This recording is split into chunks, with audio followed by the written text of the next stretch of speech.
The next company I called on in the line of wire on my trip to Lahore was Confiz, a young company that has grown tremendously over the last couple of years. I spoke to the CEO Raza and the CTO Ali. It was a surprise call, so they were not expecting me to show up with my flip video. And yet they told me a lot of exciting things that are happening in the company. Let's join them, go over to the Confiz office in Lahore. I'm Raza Said, CEO of Confiz Solution, and we are very pleased to have Jahan here, doing the video interview. So Confiz started in 2005 as a software services company. We started out very small with only 5 people.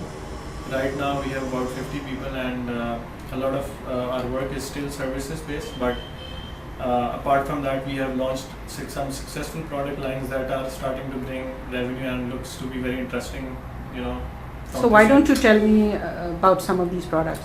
One thing that we are very excited about is our SMS-based social networking platform that we originally launched independently without any telecom carrier, and it took off really.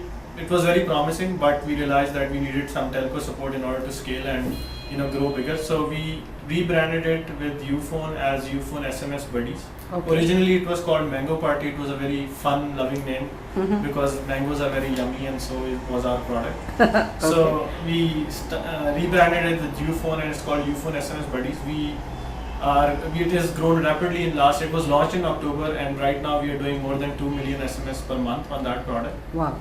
And another deployment that we recently did 2 weeks back was with Zen Telecom Bahrain, the same product. They have launched it as Zen SMS them, and we have already more telcos in the works. It's a very interesting business model. SMS is a huge numbers game, and so what does it actually do?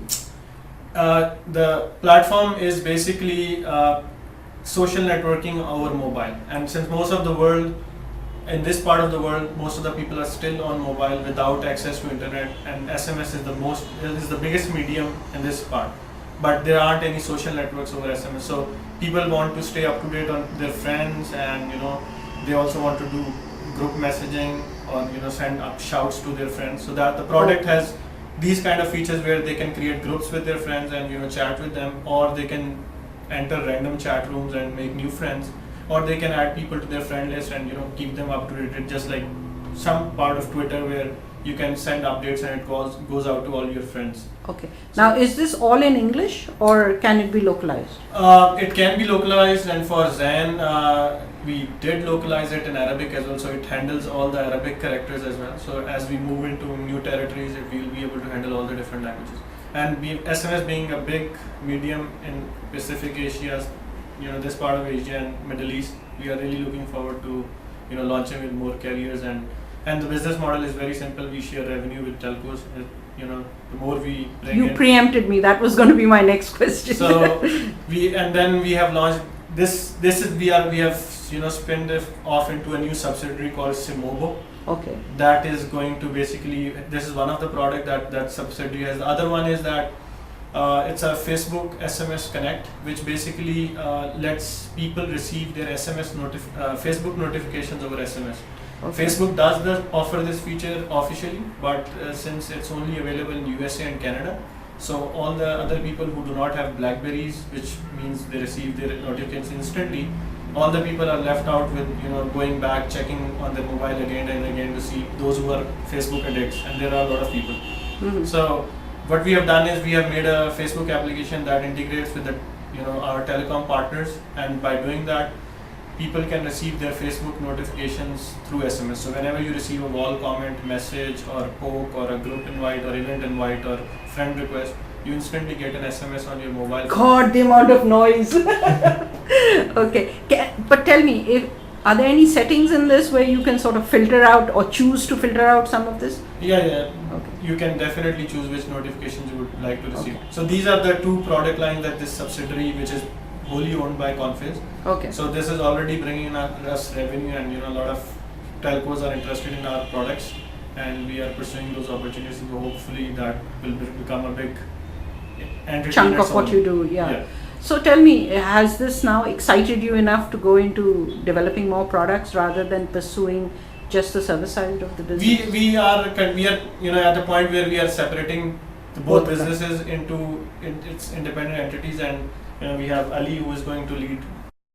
We are continuing to work with more our clients on building products for them, and that's a completely separate business from our products business, which is one is Samovo, and there are other things that we are working on. One being we have been working on for a long time is called Simplicant.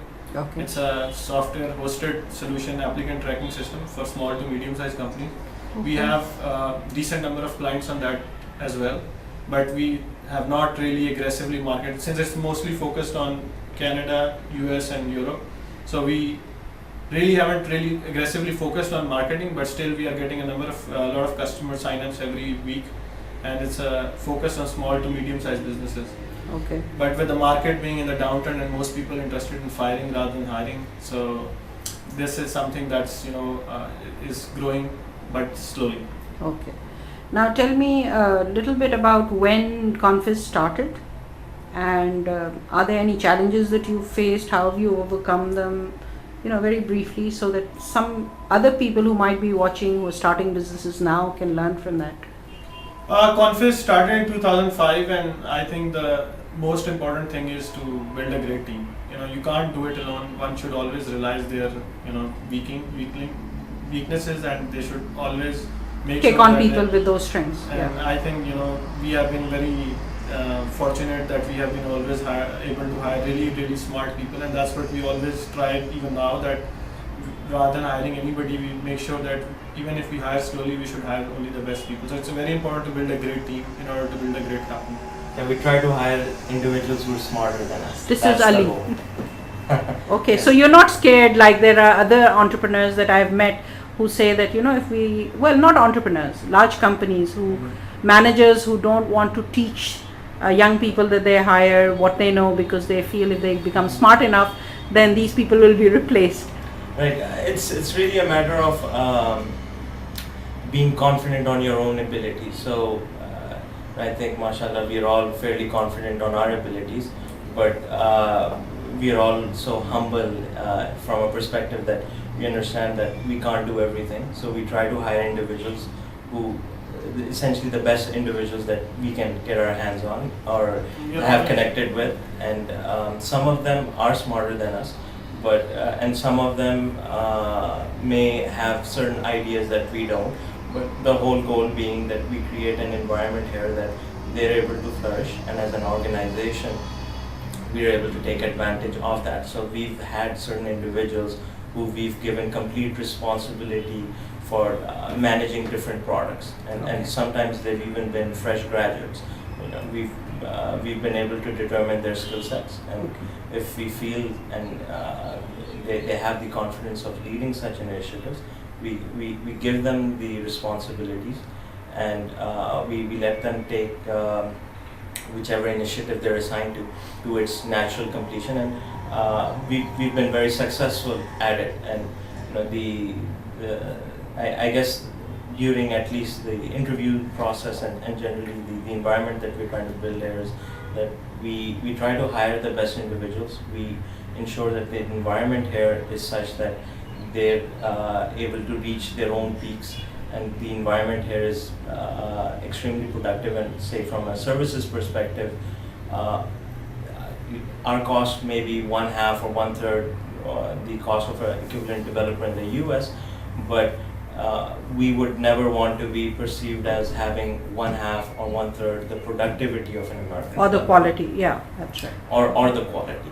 So that's something that we just don't want to compromise on, and so that's been a great referral business for us, because the emphasis on quality and productivity has always been there. So we take this very seriously if we are ever told that our developers, the deliverables that we are giving is not at par with, say, some other site being developed, even in the US, and even if that site or that project costs 2x, 3x, or 10x more than what it may cost here, the quality should be the same. So quality is not something we want to compromise on.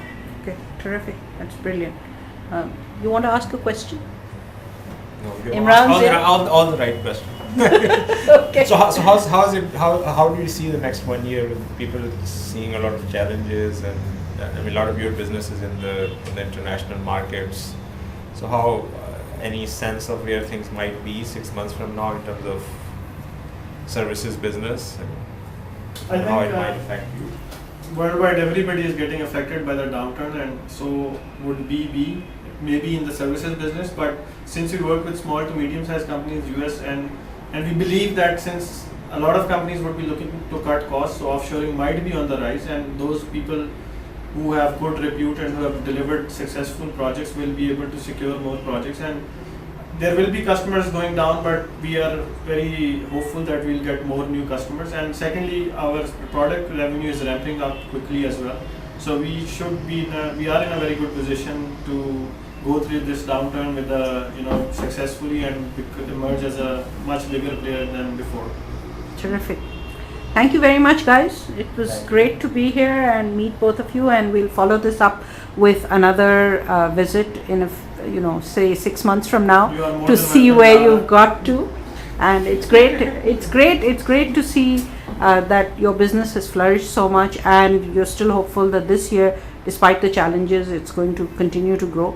Good luck. That was Raza and Ali, both at Confiz, a young company that has grown tremendously over the last couple of years and have big plans for the future. Let's wish them luck and hope that we can hear more good news from them in the months ahead. That was In the Line of Wire out of Lahore yet again. We'll be back in Lahore probably in a few weeks, because there's so many exciting companies here and so many young people who are doing some great things. So we'll talk to them and bring the stories to